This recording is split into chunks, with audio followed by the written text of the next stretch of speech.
شهدت مباراة برشلونة ضد بنفيكا حالة طرد مبكرة في الدقيقة 22 من عمر المباراة، التي جمعتهما ضمن منافسات ذهاب دور 16 من دوري أبطال أوروبا لموسم عام 2024-2025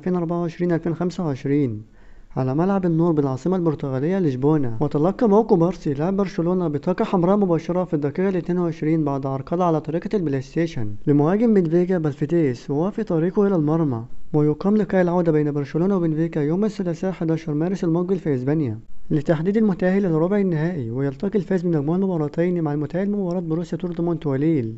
وبرشلونة بلغ هذا الدور بعد احتلاله المركز الثاني في مجموعاته برصيد 19 نقطة، فيما تأهل بنفيكا بعد تجاوزه موناكو في الملحق بنتيجة 4-3. وانتهت المباراة بفوز نادي برشلونة بنتيجة 1-0، وفي انتظار مباراة العودة في إسبانيا يوم 11 مارس. ولحد هنا نكون وصلت الفيديو، ما تنساش تشترك وتفعل زر الجرس وتعمل لايك للفيديو لكل جديد. والسلام عليكم ورحمة الله وبركاته.